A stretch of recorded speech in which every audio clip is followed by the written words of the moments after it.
মানে আবুল আহাব বলছেন, ভাইয়া আব্বাস তোমাদের থেকে বিচ্ছিন্ন হয়ে মানে মৃত্যু বরণ করে যখন আমি এই কবরে আসলাম, শুরু থেকে পর্যন্ত আমি আবুল আহাবের উপর এমন আযাব চলতেছে, ইল্লা ইয়াউমাল ইসনাইন, প্রত্যেক সপ্তাহ সোমবার একদিন, সোমবার ছাড়া আমার উপর অনর্গল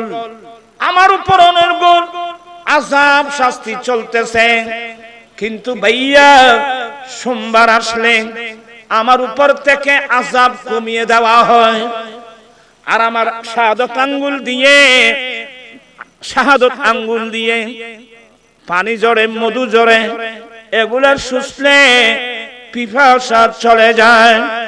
আব্বাস রাদিয়াল্লাহু তাআলা জিজ্ঞাসা করলেন, এ আব্দুল উজ্জা, দুনিয়াতে এমন কোন কাজ করেছিস যেটার উপর আল্লাহ খুশি হয়ে একদিনের জন্য হলেও কবর আযাব কমাই দিয়েছে?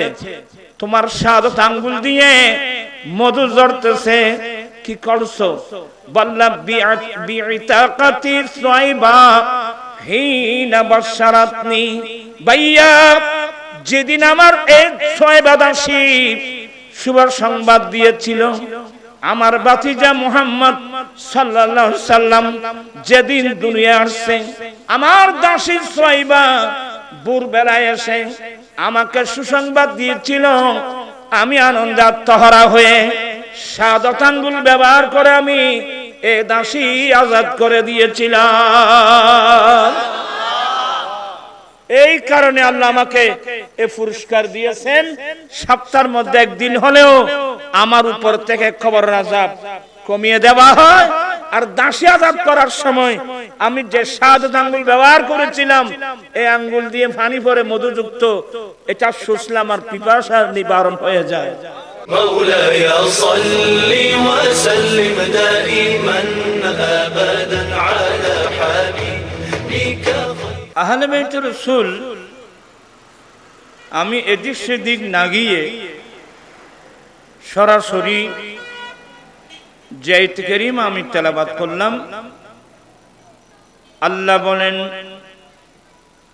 কুল লা আসআলুকুম আলাইহি আজরান ইল্লাল মাওয়াদ্দাতা ফিল কুরবা। আল্লাহ প্রিয় রাসূল সাল্লাল্লাহু আলাইহি সাল্লামকে নির্দেশ দিয়েছেন। আল্লাহ বলেন, হে নবী, আপনি এদেরকে বলে দেন। এরা কারা? এই আয়াতের তাফসীর করলে দেখবেন এই মক্কাবাসীদেরকে বলে দেন। আপনি মক্কাবাসীদেরকে বলে দেন। এটা যদিবা নুজুল যদিও খাস হয়, হুকুম কিন্তু আম। শুধু মক্কাবাসী নয়, কিয়ামত পর্যন্ত যারা ঈমান আনবে আপনি তাদেরকে বলে দেন, কি লা আসআলুকুম আলাইহি আজরা। হে কুরাইশ বংশের মানুষ, এ আহলে মক্কা তথা কুরাইশ বংশের মানুষ, যারা আমার অত্যন্ত আত্মীয় স্বজন কারাবদ্দার,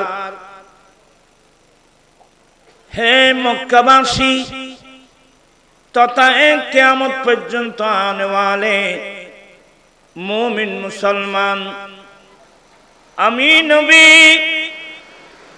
আলাইহি মাইনি আলা মা বাল্লাগতুকুম মিনাল ওয়াহিয়ে। আল্লাহ আমি নবীর পর যে জিম্মাদারি দিয়েছেন, যে তোমাদের কাছে ইসলাম ধর্ম, ইসলামের বিধিবিধান পৌঁছে দেওয়ার জন্যে আমি নবী বিরামহীন ভাবে, নিরলস ভাবে আল্লাহর পক্ষ থেকে তোমাদের কাছে যে ইসলামের বিধিবিধান আমি নবী পৌঁছে দিচ্ছি, আমি নবী তোমাদের কাছ থেকে এগুলোর কোনো বিনিময় বদলা চাই না। সুবহানাল্লাহ। আল্লাহ আমাকে অনেক বড় জিম্মাদারি দিয়ে এই পৃথিবীর জমিনে পাঠিয়েছেন। লিইয়ুযহিরাহু আলা দ্বীনি কুল্লিহি ওয়ালাউ কারিহাল কাফিরুন ওয়ালাউ কারিহাল মুশরিকুন। সমস্ত মানব গড়া বানাওঠি ধর্ম এগুলোকে দফন করে আল্লাহর দেওয়া ইসলাম গালে করার জন্য, প্রতিষ্ঠার জন্য আমি তোমাদের আল্লাহ আমাকে যে জিম্মাদারি দিয়েছেন, এই জিম্মাদারি প্রতিকূল অবস্থার মধ্যেও, কি অনুকূল অবস্থা না প্রতিকূল? আপনার কথা বুঝেন না মনে হয়। অত্যন্ত প্রতিকূল অবস্থা।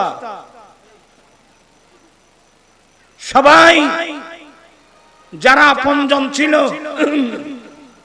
এরাই তো শত্রু হয়ে গেল। রাসূল কারীম ইসলামের দোষ কি ছিল? এটা আল্লাহর দেওয়া দ্বীন প্রতিষ্ঠার জন্য, মানুষের কাছে পৌঁছে দেওয়ার জন্য যে দায়িত্ব আল্লাহ আমার নবীকে দিয়েছেন, আমার নবী ইসলামের কথা বলা মাত্রই যারা আপনজন ছিল এরাও তো কি হয়ে গেছে? এরাও শত্রু হয়ে গেছে। কোন অবস্থার মধ্যে আমার রাসূল ইসলাম প্রচার করেছেন জানেন? একটু মনোযোগ লাগবে। মহান রব্বুল আলামিন একটি আয়াতে কারিমা নাযিল করছেন, ওয়ানজির আশীরাতাকাল আকরাবিন। হে নবী, আপনার যারা নিকটতম আত্মীয় তাদের কাছে ইনজার করুন, ভয় প্রদর্শন করুন। তার মানে তাদের কাছে তুমি প্রকাশ্যে ইসলাম ধর্মের দাওয়াত দিন, প্রচার করুন। সুবহানাল্লাহ।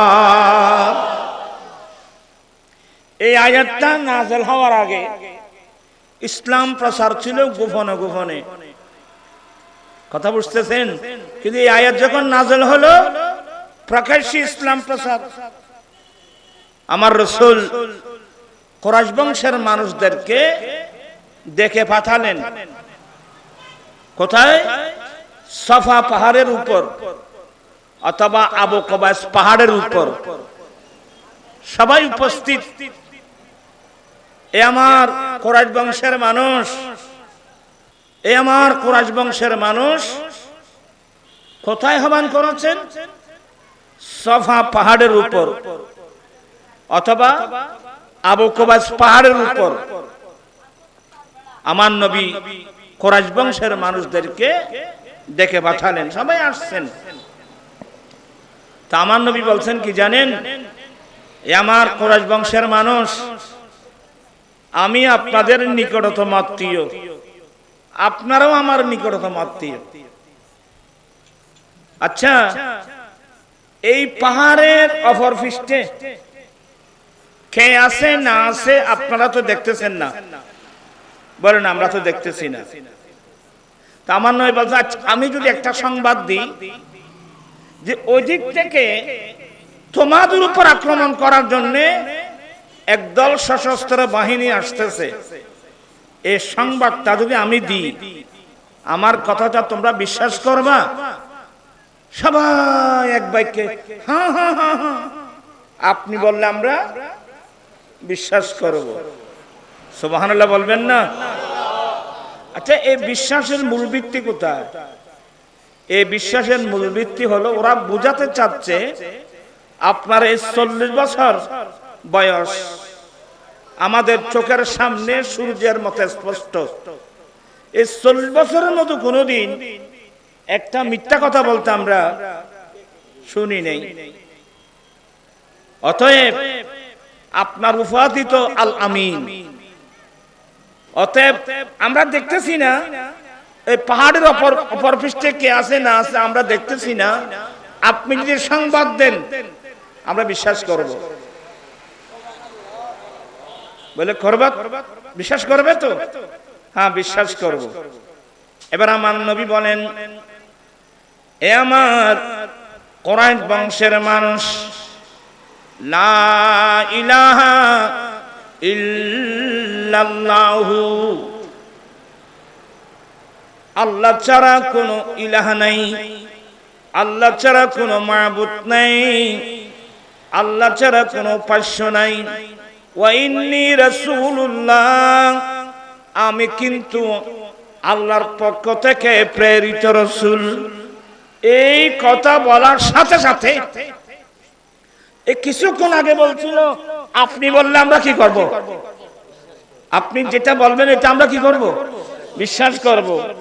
যখন তাদের বাতিল আকীদার উপর যখন হাত পড়ল, সেই ফটাফট আরে আমার নবীর আপন চাচা নাম আব্দুল উজ্জা। আব্দুল উজ্জা বললে আপনারা চিনবেন না, আবু লাহাব বলে চিনবেন। আমার নবীর আপন চাচা আবু লাহাব, তার নাম কি বললাম? আব্দুল উজ্জা, কুনিয়াত হলো আবু লাহাব। এই আমার নবীর চাচা আবু লাহাব দাঁড়িয়ে বলেন, তাব্বাল্লাকা ইয়া মুহাম্মদ, এ মুহাম্মদ তুমি ধ্বংস হয়ে যাও। নাউজুবিল্লাহ বলবেন না? এই নবীকে ফটাফট গালি দিয়ে ফেললো, তাব্বাল্লাকা ইয়া মুহাম্মদ, মুহাম্মদ তুমি ধ্বংস হয়ে যাও। নাউজুবিল্লাহ। আলী হাযা জামাতানা, এই কথা বলার জন্য আপনি আমাদেরকে এখানে একত্রিত করেছেন। কি বললাম দেখছেন? আল্লাহর নির্দেশে প্রকাশ্যে তথ্য দিল, আল্লাহ ছাড়া কোনো ইলাহা নাই, আল্লাহ ছাড়া কোনো মাবুদ নাই, আর আমি মুহাম্মদ সাল্লাল্লাহু আলাইহি ওয়াসাল্লাম আমি আল্লাহরই প্রেরিত রাসূল। এই তথ্যটা দেওয়ার সাথে আমার নবীর আপন চাচা আবু লাহাব নবীকে কি দিল? গালি দিছে। তো যখন নবীকে গালি দিল, এটা কিছুক্ষণ আগে কি বলছিল? নবী যেটা বলবে বিশ্বাস করবে। যখন তাদের বাতিল আকীদার উপর হাত পড়লো, নবীকে গালি দিয়ে বসলো। নবীকে গালি দিলে আল্লাহ কি বরদাস্ত করবেন? গালি দিছে নবীকে কে? আবু লাহাব। আর সে গালির উত্তর দিচ্ছে স্বয়ং রব্বুল আলামিন। গোটা একটা সূরা, সূরাতুল লাহাব। তাব্বাত ইয়াদা আবি লাহাবিন ওয়া তাব্বা মা আগনা আনহু মালুহু ওয়া মা কাসাব সায়াসলা নারা যাতা লাহাবিন ওয়া ইমরাতুহু হাম্মালাতাল হাতাব ফি জিদিহা হাবলুম মিন মাসাদ। এখানে একটা কথা বলি, আমাদের অনেক হুজুর বলে আল্লাহ এদের একে কি দিয়েছে? গালি দিয়েছে। আল্লাহ কি গালি দেয়? লা হাওলা ওয়ালা কুওয়াতা ইল্লা বিল্লাহ। সাবধান, সতর্ক। আল্লাহ গালি দেয় নাই, গালি দিয়েছে আবু লাহাব, বিচার করেছে আল্লাহ। আল্লাহর যেটা গালি এটা গালি না, এটা বিচার। এই জন্য কোরআন হাদিস বুঝে বড় মুশকিল। আল্লাহ তাকে, আমার নবীকে কেন গালি দিল? আল্লাহ শাস্তি স্বরূপ গোটা একটা সূরা, সূরাতুল লাহাব বা সূরাতুল মাসাদ নাযিল করে বললেন, তাব্বাত ইয়াদা আবি লাহাবিন ওয়া তাব্বা। আবু লাহাবের হাত, এখানে হাত মানি না, আবু লাহাব ধ্বংস হয়ে যায়, ধ্বংস হয়ে গেছে। আবু লাহাব, আবু লাহাব ধ্বংস হোক, ধ্বংস হয়ে গেছে। আপনারা সেন্টেন্স বুঝবেন। আবু লাহাব কি হোক, শব্দ ইয়াদা, তখন আবু লাহাবের হাত ধ্বংস হোক। এখানে ইয়াতমানি হাত নয়, আবু লাহাব কি হয়ে যাক, আবু লাহাব ধ্বংস হোক, ধ্বংস হয়ে গেছে। এ আবু লাহাব সহ এবং তার স্ত্রী উম্মে জমিল, যে এত বড় দুষ্টু মেয়ে, এই উম্মে জমিল আবু লাহাবের স্ত্রী এত বড় দুষ্ট মেয়ে, সর্বপ্রথম আমার রাসূল যে রাস্তা দিয়ে যাবেন এই দুষ্টু মেয়েটা আরবের লম্বা লম্বা ববুল খাতাগুলো নবীর রাস্তার মধ্যে বসাই দিত, যাতে আমার রাসূল হাঁটার সময় যেন কষ্ট পায়। নাউজুবিল্লাহ বলবেন না? এজন্য সবাই একটা নসিহত সবাইকে, কোনদিন কাউকে এমনকি শত্রু পর্যন্ত কাউকে কষ্ট দেওয়ার জন্য জীবনে কোনদিন রাস্তার মধ্যে খাঁটা দিবেন না। রাস্তার মধ্যে খাঁটা দেওয়া এটা আবু লাহাবের স্ত্রীর সুন্নত। তো কেউ যদি আবু লাহাবের স্ত্রীর সঙ্গে জাহান্নামে যেতে চাও, তাহলে আপনারা রাস্তার মধ্যে কি দিবেন? রাস্তার মধ্যে কাঁটা দিবেন? তা আসেন যখন পড়ুন, কলা সবার জবান খুলেন, মুকিম বানাই দে ফান্নাই মরিবেন নাই, আলতো ফালতু কাম মারিবেন নাই না ভাই। কলা রাসূলুল্লাহি সাল্লাল্লাহু আলাইহি ওয়াসাল্লাম আল ঈমানু বিদউন সাবউনা শুবা ফাফদালুহা কওলু লা ইলাহা ইল্লাল্লাহ ওয়া আদনাহা ইমাতাতুল আযা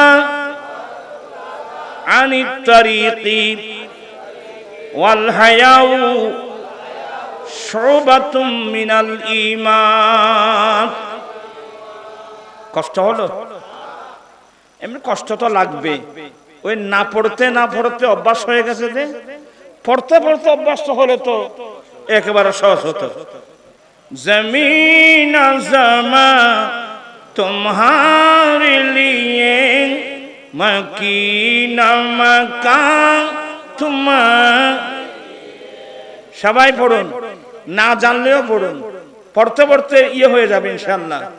জমিন আজমা तुम्हारे लिए मकीना मकान तुम्हारे लिए चुनी न चुना तुम्हारे लिए बने दो जहां तुम्हारे दहन में जुबान तुम्हारे लिए बदन में ही जान तुम्हारे लिए हम आए यहाँ तुम्हारे लिए उठे भी वहाँ तुम्हारे लिए।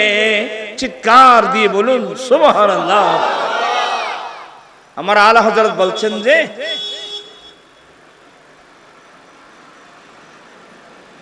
আলা হযরত বলছেন যে দহন মে জুবান তোমারে লিয়ে, ইয়া রাসূলুল্লাহ, আল্লাহ যে আমাকে একটা মুখ দিয়েছেন, মুখের মধ্যে জিহ্বা দিয়েছেন, ভাষা দিয়েছেন, কথা বলার শক্তি দিয়েছেন, এগুলো তো আপনি রাসূলের জন্য। কার জন্য?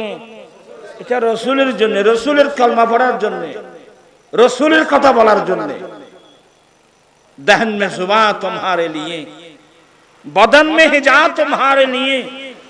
ইয়া রাসূলুল্লাহ, ইয়া হাবিবাল্লাহ, আমার দেহে, আমার শরীরে, আমার দেহে আল্লাহ যে প্রাণ দিয়েছেন, এটাও আপনি রাসূলের জন্য, এটা আপনি রাসূলের জন্য। আমরা দুনিয়াতে আসছি আপনি নবর কালমা পড়ার জন্য, আপনার গুণগান করার জন্য, আবার কিয়ামতের মাঠে উঠব সেটাও আপনি রাসূলের জন্য। প্রাণ পিছনে ভাইরা, আমাদের উচিত ছিল ছোটবেলা থেকে আল্লাহর কোরআনের তেলাওয়াত করা, প্রিয় নবীর হাদিস শরীফের তেলাওয়াত করা, দুরূদ শরীফ পড়া, নবীর গুণগান করা। কিন্তু আমরা এই মুখটা দিয়েছেন আল্লাহ, না কোরআন তেলাওয়াত করতেছি, না নবীর হাদিস তেলাওয়াত করতেছি, না দরুদ শরীফ পড়ছি, রাত্র দিন শুধু মানুষকে গালাগালি। ওইছে না মাতিয়া আর ভাই তারা সাত বানাত বইব এনে ফজর তো শুরু এদের ইচ্ছা এলো নেই। হ্যাঁ, ওয়াইলুল লিকুল্লি হুমাজাতিল লুমাজা, সামনে সামনে নিন্দা, পিছনে গীবত চুগলি, যারা করবে এদের জন্য ধ্বংস ধ্বংস ধ্বংস।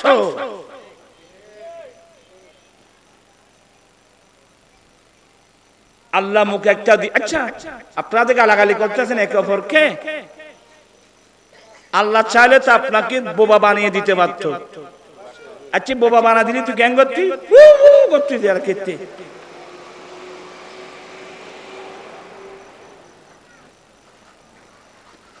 উম্মুল মুমিনিন মায়েশা বলছেন, মা কানা রাসূলুল্লাহ সাল্লাল্লাহু আলাইহি ওয়াসাল্লাম ফাহিশান ওয়ালা মুতাফাহশা, আমার রাসূলের জীবনে কোনোদিন একটা ফাহিশা শব্দ আমার রাসূলের জবান থেকে কোনোদিন বের হয় নাই।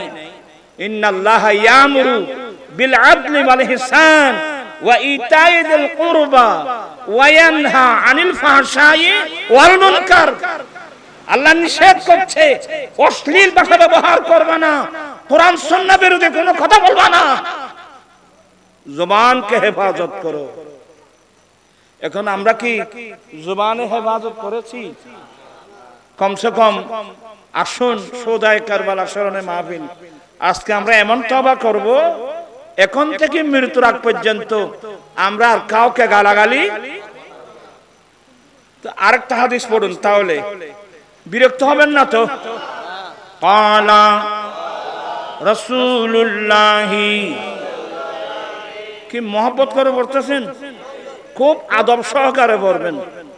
ক্বালা রাসূলুল্লাহ সাল্লাল্লাহু আলাইহি ওয়াসাল্লাম, আল মুসলিমু মান সালিমাল মুসলিমুনা মিন লিসানিহি ওয়া ইয়াদিহি।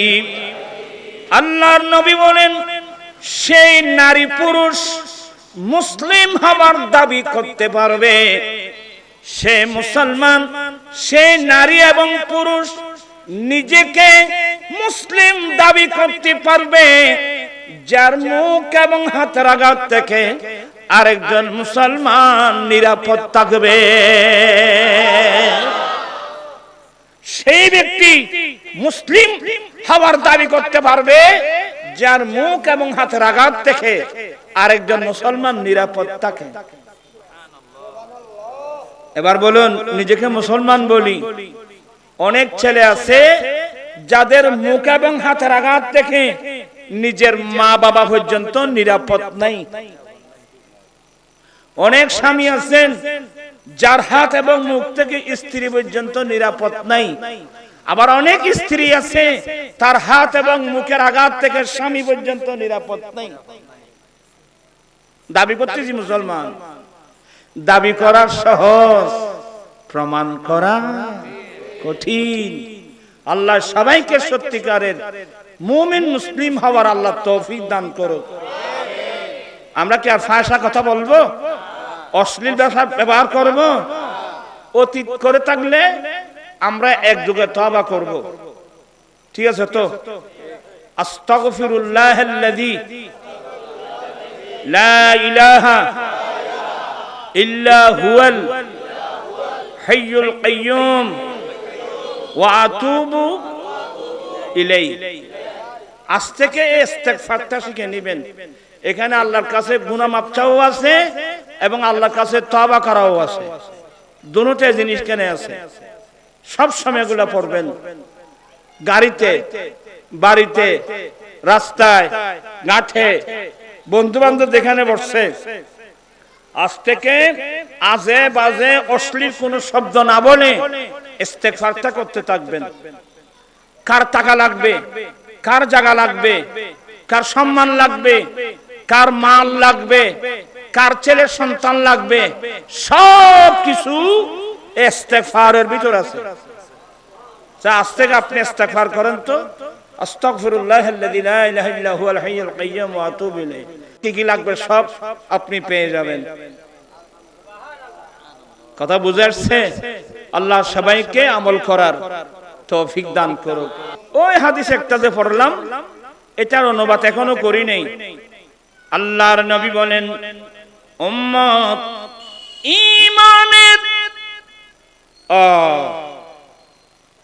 ঈমানের 70 থেকে 79 পর্যন্ত ঈমানের শাখা প্রশাখা আছে।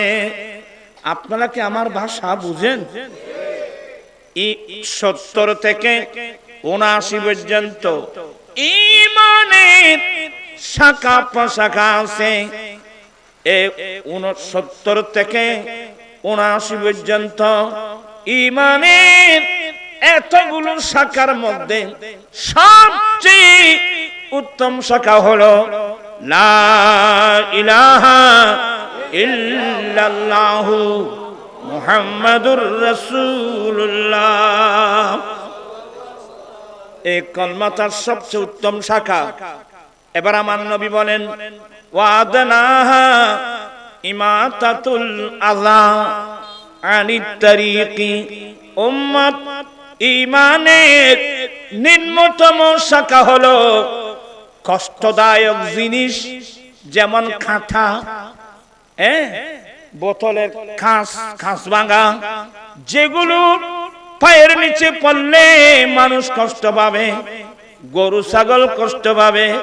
এই কষ্টদায়ক জিনিস রাস্তা থেকে সরিয়ে দেওয়া ঈমানের নিম্নতম শাখা। কি বুঝলেন? কোন ঈমানদার রাস্তার মধ্যে কাঁটা দেওয়া তো দূরের কথা, কাঁটা দেখলে আপনি ফেলে যেতে পারবেন না। আপনার ঈমান বলবে, হাই হাই হাই, কাঁটাটা সরাই দিই। আচ্ছা, আমরা আমাদের মধ্যে অভ্যাসগুলো আছে। রাস্তার মধ্যে কি রাস্তা থেকে কাঁটা সরিয়ে দেন, না মানুষকে কষ্ট দেওয়ার রাস্তায় কাঁটা দেন? এখন প্রায় মানুষ দেখা যায় রাস্তার মধ্যে কি দেয়, কাঁটা দেয়। রাস্তার মধ্যে কাঁটা দিলে ওই আবু লাহাবের স্ত্রীর সুন্নত। আপনি যদি আবু লাহাবের স্ত্রীর সঙ্গে যদি জাহান্নামে যেতে চান, তাহলে রাস্তার মধ্যে কাঁটা দিবেন মানুষকে কষ্ট দেওয়ার জন্য। কোন শত্রুকেও কষ্ট দেওয়ার জন্য রাস্তায় কাঁটা দেওয়ার বিধান ইসলাম ধর্মের মধ্যে নাই। আল্লাহ সবাইকে ইসলাম বুঝার আল্লাহ তৌফিক দান করুক। আমার জীবন মরণ সাজাবো মাদানী রঙে, আমার জীবন মরণ। আমার নবী যখন বলে দিলেন যে আল্লাহ ছাড়া কোনো কেউ নাই, আল্লাহ ছাড়া কোনো মাবুদ নাই, এবং আমি আল্লাহর প্রেরিত রাসূল, এই কথা বলা মাত্রই গালি দিল কে? আবু লাহাব, আমার নবীর আপন চাচা। কোন চাচা জানেন? ওই চাচা যেদিন বাতিজা হয়েছে, এই বাতিজা হয়েছে বলে তার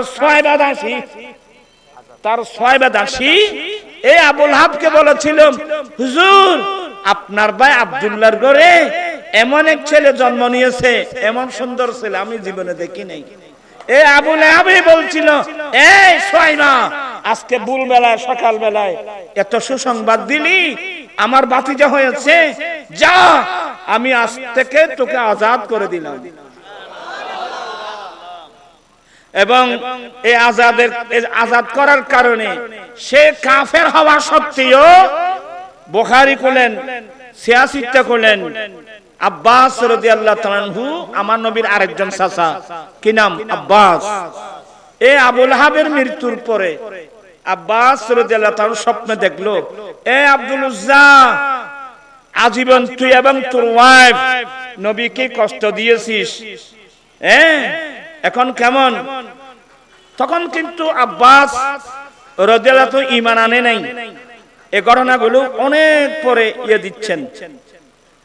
আব্বাস এই আব্দুল উজ্জা কেমন? তো আব্দুল উজ্জা মানে আবু লাহাব বলছেন, ভাইয়া আব্বাস তোমাদের থেকে বিচ্ছিন্ন হয়ে মানে মৃত্যু বরণ করে যখন আমি এই কবরে আসলাম, শুরু থেকে পর্যন্ত আমি আবু লাহাবের উপর এমন আযাব চলতেছে, ইল্লা ইয়াউমাল ইসনাইন, প্রত্যেক সপ্তাহ সোমবার একদিন, সোমবার ছাড়া আমার উপর অনর্গল আযাব শাস্তি চলতেছে। কিন্তু ভাইয়া সোমবার আসলে আমার উপর থেকে আযাব কমিয়ে দেওয়া হয়, আর আমার শাহাদত আঙ্গুল দিয়ে পানি জড়ে, মধু জড়ে, এগুলার শুষলে পিপাসা চলে যায়। আব্বাস রাদিয়াল্লাহু তাআলা জিজ্ঞাসা করলেন, এ আব্দুল উজ্জা, দুনিয়াতে এমন কোন কাজ করেছিস যেটার উপর আল্লাহ খুশি হয়ে একদিনের জন্য হলেও কবর আযাব কমাই দিয়েছে? তোমার শাহাদত আঙ্গুল দিয়ে মধু ঝরতেছে, কি করছো? বললা বিইতাকাতি সুয়াইবা হিনা বাশারাতনি, ভাইয়া যেদিন আমার এক সুয়াইবা দাসী শুভ সংবাদ দিয়েছিল, আমার ভাতিজা মুহাম্মদ সাল্লাল্লাহু আলাইহি সাল্লাম যেদিন দুনিয়া আসছে, আমার দাসী সুয়াইবা ভোরবেলায় এসে আমাকে সুসংবাদ দিয়েছিল, আমি আনন্দে আত্মহারা হয়ে শাহাদত আঙ্গুল ব্যবহার করে আমি এ দাসী আজাদ করে দিয়েছিলাম। এই কারণে আল্লাহ আমাকে এ পুরস্কার দিয়েছেন, সপ্তাহের মধ্যে একদিন হলেও আমার উপর থেকে কবরের আযাব কমিয়ে দেওয়া হয়। আর দাসী আজাদ করার সময় আমি যে শাহাদত আঙ্গুল ব্যবহার করেছিলাম, এই আঙ্গুল দিয়ে পানি পরে মধুযুক্ত, এটা শুষলাম আর পিপাসা নিবারণ হয়ে যায়। এই হাদিসের আলোকে আমাদের হানিফি মাযহাবের বিখ্যাত মোল্লা আলী কারি রাহমাতুল্লাহ আলাইহি বলতেছেন, এই বিশ্বের মুসলমান একজন কট্টা কাফের বাতিজা হওয়ার সুবাদে দাসী আজাদ করার কারণে আল্লাহ যদি এত বড় একটা পুরস্কার দেয়, আর যারা আল্লাহর মাহবুব নবী হিসেবে নবী কিভাবে পেলাম বলে মানুষ যখন দান খেরাত ইত্যাদি ভালো কাজের মধ্যে লিপ্ত হয়, আল্লাহ কি তাদেরকে পুরস্কার দিবে না? অবশ্যই পুরস্কার দেবে। আমার জীবন মরণ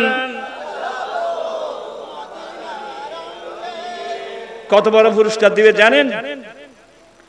টাইম কদ্দুর হইব আর বারতো বাজে গিয়ে ইন্নালিল্লাহ ইয়া আর বা আজানরে যাইন না, এবার ফোন করো, আজ জুড়ে দেব ভাই। আমার রাসূল যেদিন দুনিয়া আসতেছেন, আমার নবীর আম্মি জান মা আমেনা রাদিয়াল্লাহু তাআলা আনহা বলছেন, আমার বেটা মুহাম্মদ যেদিন আসবে সেদিন গভীর রাত আমার শাশুড় আল্লাহর ঘরখানায় কাবা তওয়াফ করার জন্য গিয়েছিলেন। খাজা আব্দুল মুত্তালিব রাদিয়াল্লাহু তাআলা আনহু আল্লাহর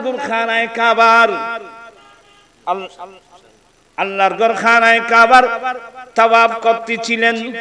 আমি আমিনা ঘরের মধ্যে একলা, একটু একটু প্রসবের একটু ব্যথা অনুভব হলো। আমি ভয় পেয়ে গেলাম, ঘরের মধ্যে কেউ নাই।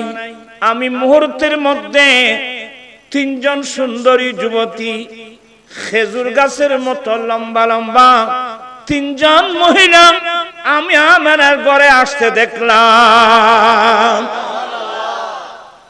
এগুলো কি স্বপ্নে? না না, বাস্তবে। আমি মনে করছিলাম, মা মানা বলছে, আমি মনে করছিলাম আমার শাশুর আব্দুল মুত্তলিবের বংশের কোন মেয়ে হবে। তিনজন মহিলা আসলো, আমাকে নাম ধরে, মা আমাকে চিনেন? আমি বললাম না তো, আমি তো চিনি না। বলে মা আমি হলাম ফেরাউনের স্ত্রী আসিয়া আলাইহিস সালাম। এগুলো স্বপ্নে না, বাস্তবে। আমি এই ফেরাউনের স্ত্রী আসিয়া। আরেকজন বলে মা আমাকে চিনেন? আমি হলাম ঈসা আলাইহিস সালামের আম্মা মরিয়ম। আরেকজন বলে আমি হলাম মুসা আলাইহিস সালামের বোন। এই তিনজন মহিলা হাজার হাজার বছর আগে মারা গিয়েছেন, কিন্তু যেদিন আমার দয়াল নবী আসবে আল্লাহর পারমিশন নিয়ে মা আমেনার ঘরে আসলো নবীর পাওয়ার আনন্দ উৎসব করার জন্য।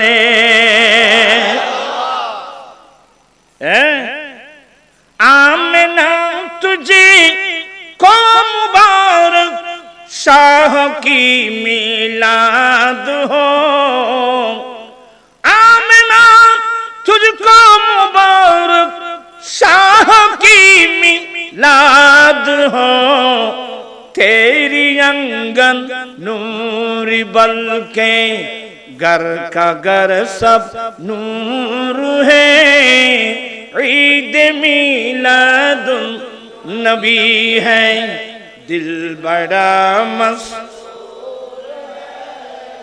তোরা তো এখানে আলসি আলসি বাপ, এনা চুদে মরা ব্যাকুন চুদে না বাইফুত শ্বাস হইল তো শোনা। ঈদ মিলাদুন নবী है दिल बड़ा मसरूर, ईद दीवानों की तूबा रबीउन, इस तरफ जो नूर है तू उस तरफ भी नूर है, जल्ला जल्ला सब जहां का, जल्ला जल्ला सब जहां का नूर से मामूर है, ईद मिलादुन नबी है ईद दीवानों की तूबा रबी, जश्न मिलादुन नबी है क्यों न झूमे आज हम,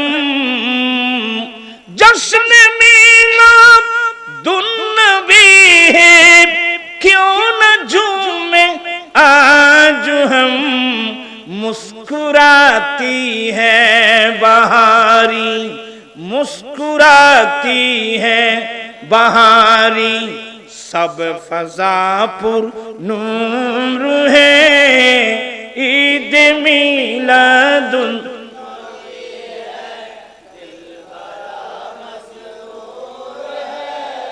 ईद दीवा,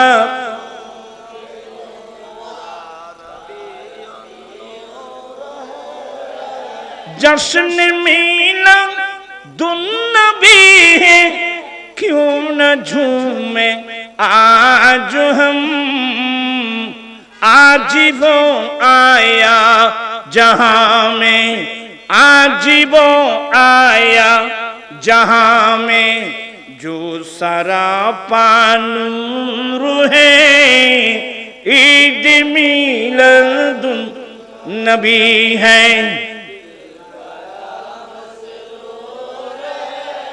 ईद दीवानों की तूबा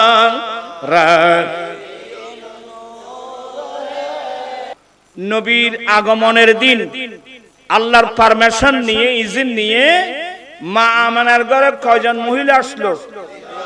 কে কে? একজন হলো আসিয়া আলাইহিস সালাম, মরিয়ম আলাইহিস সালাম, আরেকজন হলো মুসা আলাইহিস সালামের বোন। এই তিনজন মহিলা আসছেন। আচ্ছা, ওরা কি কোনো পুরস্কার পাবে? আল্লাহ কি ওনাদেরকে পুরস্কৃত করবেন? কত বড় পুরস্কার জানেন? এই তিনজন মহিলা জান্নাতের মধ্যে আমার দয়াল নবীকে স্বামী হিসেবে পাবে।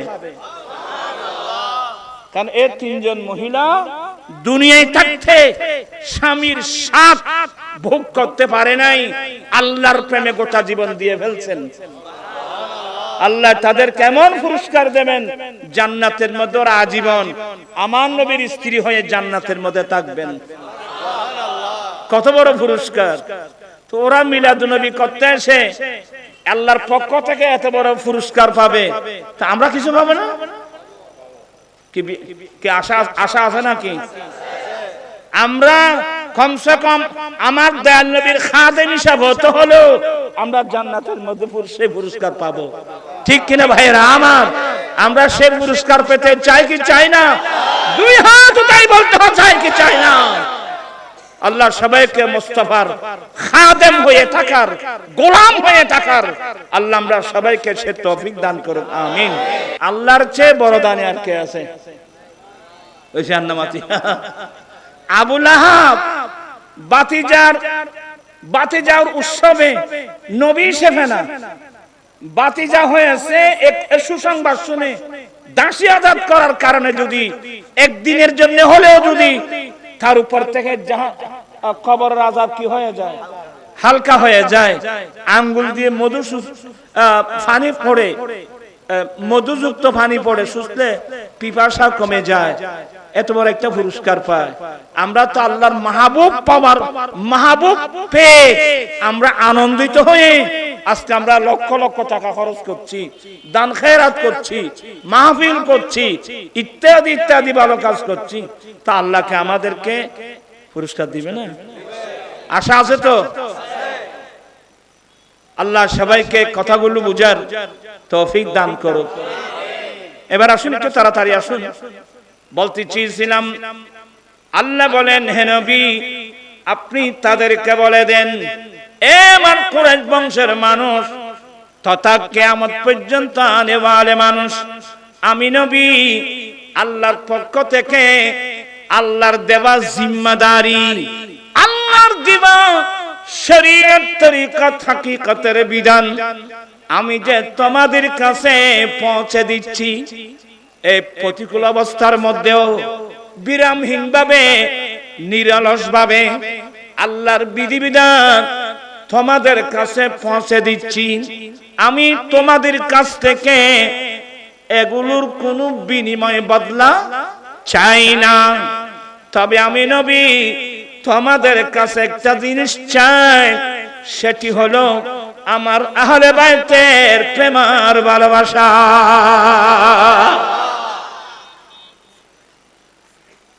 আমি তোমাদের কাছে একটা জিনিস চাই, তোমরা আমার আহলে বাইত যারা তাদেরকে তোমরা ভালোবাসবে। আচ্ছা, এই জিনিসটা আমার নবী চেয়েছেন, নবীকে ছাওয়ার জন্য আল্লাহ নির্দেশ দিয়েছেন, এটা আল্লাহরই নির্দেশ। আমি তোমাদের কাছে একটা জিনিস চাই, তোমরা আমি নবীর আহলে বাইতকে ভালোবাসবে, তোমরা আমার আহলে বাইতকে মুহাব্বত করবে, আহলে বাইতকে ভালোবাসবে। আমার নবীর আহলে বাইত যারা, এরা এক নম্বর আমাদের জন্য প্র্যাকটিক্যাল কোরআন। আমার নবীর পরে কোরআন হলো থিওরিক্যাল। আমার নবীর পরিবার আহলে বাইত হলো আমাদের জন্য প্র্যাকটিক্যাল কোরআন এক। দ্বিতীয় নম্বর, আমার নবীর আহলে বাইত হলো আমাদের মুক্তির জাহাজ। এবার দুটো হাদিস শোনাবো, পড়তে পারবেন তো?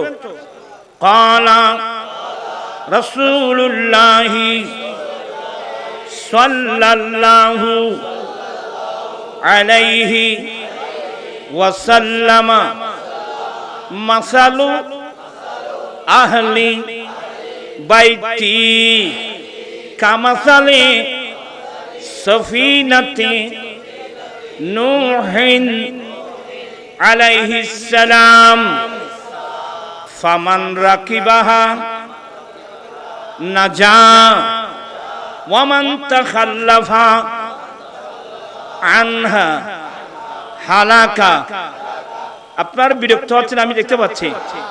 আমার নবী বলেন, এ আমার উম্মত, আমি নবী আহলে বাইতের উদাহরণ হলো নূহ আলাইহিস সালামের জাহাজের মতো।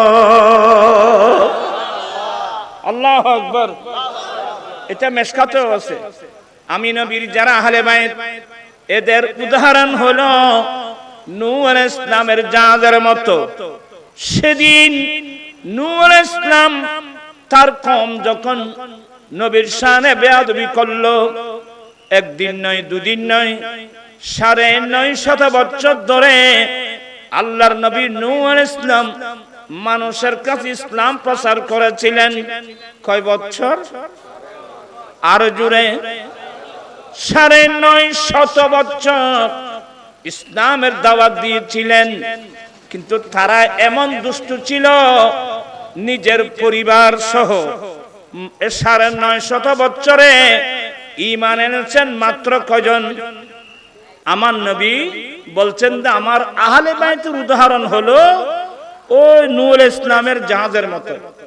সেদিন আল্লাহ বিশ্বব্যাপী যে গজব দিয়েছিল, সেই গজবের সময় যারা আল্লাহর নবী নূহ আলাইহিস সালামের জাহাজ আশ্রয় নিয়েছিল, ফামান রাকিবাহা নাজা, যে ব্যক্তি সেই জাহাজ আশ্রয় নিয়েছিল সে নাজাত পেয়েছিল। ওমান রাকিবাহা নাজা ওমান তাখাল্লাফা আনহা হালাকা, যে নূহ আলাইহিস সালামের জাহাজে আশ্রয় নেয় সে ধ্বংস হয়েছে। ঠিক তদ্রূপ আমার আহলে বাইত হলো তোমাদের জন্য নূহ আলাইহিস সালামের জাহাজের মতো। কি মানে? যারা আহলে বাইতকে ভালোবাসবে, আহলে বাইতের দামান ধরে থাকবে, এরা কিয়ামতের কঠিন দিনে আল্লাহর গজব থেকে ওরা মুক্তি পাবে। যারা আহলে বাইতের বিরুদ্ধে যাবে এরা সবাই ধ্বংস হয়ে যাবে। তাহলে নবীর আহলে বাইতকে ভালোবাসতে হবে কিনা? কারণ এটা আমাদের মুক্তির জাহাজ। আরেকটা হাদিস হলো আমার নবীর আহলে বাইত আমাদের জন্য প্র্যাকটিক্যাল কোরআন। আমার রাসূল ১০ম হিজরিতে মক্কায়ে মুআজ্জামা থেকে হজরত পালন করে মদিনায় পাকে যাওয়ার সময় মক্কা মদিনার মাঝখানে একটা জায়গা, যে জায়গার নাম জুহফা, ওখানে একটা কূপ ছিল, ওই কূপের নাম গদিরে খুম। সে গদিরে খুমের পারে দাঁড়িয়ে আমার রাসূল আরেকটা খুতবা দিয়েছিলেন। আল্লাহর তারিফ প্রশংসার পরে জনগণের উদ্দেশ্যে বলছিলেন, ইউশিকু আলাইয়া আইয়াতিয়ানি রাসূলু রাব্বি ফাউজিবা, এ আমার সাহাবায়ে کرام, অল্প দিনের মধ্যে আমার কাছে আল্লাহর পক্ষ থেকে আজরাইল আলাইহিস সালাম আসবেন আমাকে নিয়ে যাওয়ার জন্য। আমি তোমাদের থেকে বিদায় হব, আমি আল্লাহর কাছে চলে যাব। তবে আমি তোমাদেরকে খালি হাতে রেখে যাচ্ছি না। ওয়া আনা তারিকুম ফীকুম মুসতাকালাইন, আমি তোমাদের কাছে মহামূল্যবান এমন দুটো সম্পদ রেখে যাচ্ছি, এই দুই সম্পদকে আঁকড়িয়ে ধরলে তোমরা কখনো পথভ্রষ্ট হবে না। আউয়ালুহুমা কিতাবুল্লাহ তাআলা, এক নম্বর আল্লাহ তাআলার কিতাব, ফীহিল হুদা ওয়ান নূর, এই কিতাবে তোমাদের জন্য হিদায়াত আছে।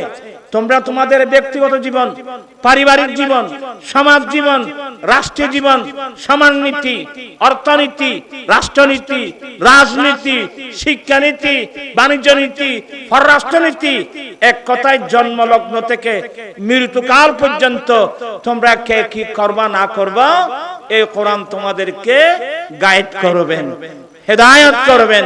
এখানে নূর আছে। দ্বিতীয় নম্বর তিরমিজির riwayat, ওয়া ইতরাতি আহলে বাইতি, দ্বিতীয় নম্বর আমি নবীর আহলে বাইত। কি মানে? আমি নবীর পরে 30 পারা কোরআন হলো তোমাদের প্র্যাকটিক্যাল, আর আমার পরে আমার আহলে বাইত হলো কোরআন হলো থিওরিক্যাল। আমি নবীর পরে আমার আহলে বাইত হলো তোমাদের জন্য প্র্যাকটিক্যাল। তাহলে আহলে বাইতের রাসূল আমাদের মুক্তির জাহাজ, আহলে বাইতের রাসূল আমাদের জন্য প্র্যাকটিক্যাল কোরআন। এখন প্রশ্ন আসবে, এই মুক্তির জাহাজ এবং প্র্যাকটিক্যাল কোরআনকে হিন্দু নয়, বৌদ্ধ নয়, খ্রিস্টান, জুম্মা, চাকমা নয়, 61 হিজরিতে কারবালার মাঠে আহলে বাইতের রাসূলকে শহীদ করেছিল, ওরা কারা? কথা বলছেন, ওরা কারা? ওই এজিদি মুসলমানরা। ওরা কারা? এজিদি মুসলমানরা। এখন দেখবেন আহলে সুন্নাত ওয়াল জামাত এই একটি দল আছে, এই একটি দল ছাড়া ইসলামের নামে যতগুলো ইসলামের দল আছে সবাই কিন্তু এজিদের পক্ষে। কথা বলছেন না কেন? আহলে সুন্নাত ওয়াল জামাত এই দলটি ছাড়া ইসলামের নামে যতগুলো দল আছে সবগুলো কার পক্ষে? এজিদের পক্ষে। আরে ওই জাকের নায়ক একটা আছে না, এটাতে প্রকাশ্যে বলে এজিদ রহমতুল্লাহ আলাইহি। আল্লাহ আমাদেরকে হেফাজত করুক। অথচ বিখ্যাত আকীদার কিতাব সরকারি বেসরকারি প্রত্যেক মাদ্রাসায় পড়ানো হয়, শরহে আকায়েদ নাসফি।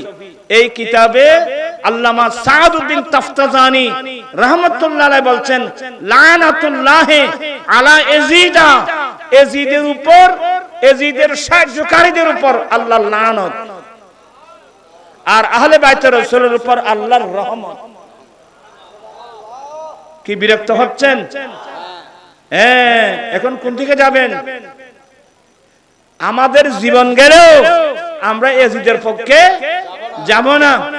আমি এই বিষয়ের উপর আরো অনেক লম্বা আলোচনা ছিল, আমি অসুস্থ মানুষ, এগুলো বুঝতেও ব্রেন লাগবে। আর ইনশাআল্লাহ আমার ভাই মুজাহিদে মিল্লাত আলহাজ মাওলানা অধ্যক্ষ হাসান রাজা তোমরা বেকন সাইরি দিবে হতে মাইগলর আয় ওয়াজ করে যে হদুন কথা কিল্লু দূর বহর বহর করে বুঝছো না। আল্লাহ আমাদেরকে আওলাদের রাসূলের দামান ধরে থাকার তৌফিক দান করুক, আওলাদের রাসূলের পক্ষে থাকার তৌফিক দান করুক। আমরা এক সেকেন্ডের জন্যও আমরা এজিদের পক্ষে যাব না। আরেকটা সতর্ক থাকবেন, এখন একদল আহলে বাইতের রাসূলের প্রেমিক বের হয়েছে, একদল আহলে বাইতের রাসূলের প্রেমিক সেজে নবীর সাহাবাদেরকে গালি দিচ্ছে, হযরত সাইয়েদনা আমির মুআবিয়া রাদিয়াল্লাহু তাআলাকে গালি দিচ্ছে। আমি সেদিন বলছিলাম আমির মুআবিয়াকে গালি দেওয়া মানে ডাইরেক্ট নবীকে গালি দেওয়া, আমির মুআবিয়াকে গালি দেওয়া মানে ইমাম হাসান রাদিয়াল্লাহু তাআলাকে গালি দেওয়া। কারণ ইমাম আমার নবীর বড় দহিত্র ইমাম হাসান রাদিয়াল্লাহু তাআলা খেলাফতটা শর্ত সাপেক্ষে আমির মুআবিয়ার হাতে দিয়ে দিয়েছিলেন। কথা বুঝতেছেন? সবাই আমির মুআবিয়ার হাতে বায়াত গ্রহণ করেছেন। তা আমির মুআবিয়াকে গালি দিলে তো গালিটা কার উপর পড়বে? আমার নবী ইমাম হাসানের উপর পড়বে না? উনি কেন খেলাফতটা ওনাকে দিয়ে দিলেন?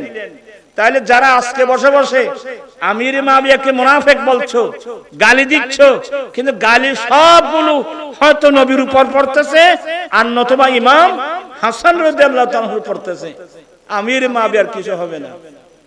তিরমিজির riwayat, আমির মুআবিয়ার জন্য আমার নবী দোয়া করেছেন, আল্লাহুম্মা জাআলহু হাদিয়াম মাহদিয়া, আল্লাহ এই মুআবিয়াকে হাদি এবং মাহদি বানিয়ে দাও। তো যার জন্য নবী দোয়া করতেছে তুমি সেই নবীর কলমা পড়ে তাকে গালি দিচ্ছ। এই বিষয়ে সতর্ক থাকবা। আমরা হলাম আহলে সুন্নাত ওয়াল জামাতের মানুষ। আহলে সুন্নাত ওয়াল জামাতের মানুষ যারা, এরা আমির মুআবিয়াকে না কোন সাহাবাকে গালি দিতে পারবে না। কথা বলছেন না কেন? আরে যাদের শানে আয়াত নাযিল হয়েছে রাদিয়াল্লাহু আনহু ওয়া রাদু আনহু, আল্লাহ তাদের উপর সন্তুষ্ট, তারাও আল্লাহর উপর সন্তুষ্ট। এই সাহাবায়ে কিরামদেরকে যারা গালি দিচ্ছে, সিদ্দিক আকবরকে গালি দিচ্ছে, ফারুক আজমকে গালি দিচ্ছে, আর বিশেষ করে আমির মুআবিয়া সবাই বলে রাদিয়াল্লাহু তাআলা আনহু। তো একজন বলে আমির মুআবিয়াকে রাদিয়াল্লাহু তাআলা কেন বলছো? তা আমি কেন বলবো? বুখারী শরীফের মধ্যে ইমাম বুখারী বাব বানছেন, বাবু জিকিরে মুআবিয়া ইবনে আবি সুফিয়ান রাদিয়াল্লাহু তাআলা আনহুমা। তো ইমাম বুখারীও হাদিস না বুঝে ভাই হো, তুই ইমাম বুখারী তো কাবিল মুলজা হইত না, উতুদ্দন চিননি। खुदा जब दीन लेता है हिमाकत आ ही जाती है। তারপরে দোয়া করব আল্লাহ সবাইকে হেদায়েত নসিব করুক। সবাই অনেকে ভুল পথে যাচ্ছে, আমাদের ছেলে ভুল পথে যাচ্ছে, এই জন্য দুঃখ লাগতেছে। অন্যদের ছেলেরা চলে গেলে দুঃখ লাগতো না। এই আমাদের কিছু ছেলে উল্টা সিধা ফিরের হাতে বায়াত হওয়ার কারণে ফির যাতে ফসে ভাই উল্টো হয়ে গেই তো মুরিদি কে আর গুজারি দেখে শুনে বায়াত হবেন আল্লাহ পাওয়ার জন্য, জান্নাত পর্যন্ত পৌঁছানোর জন্য দেখে শুনে বায়াত হতে হবে। উল্টা সিধা মানুষের হাতে কোরআন নাই, হাদিস নাই, ফিকহ নাই, ফতোয়া নাই, বুঝে না এমন মানুষের হাতে বায়াত হলে তো ইতে নিজে আদা তোরা রাস্তা দেখার জগৎ। তারপরও দোয়া করব। আবার আমার কাউকে হিট করা এগুলো আমার অভ্যাস না, দুঃখ করে বলতেছি, দুঃখ লাগতেছে আজকে এগুলো। আল্লাহ পাক এই মাহফিলকে কবুল করুক।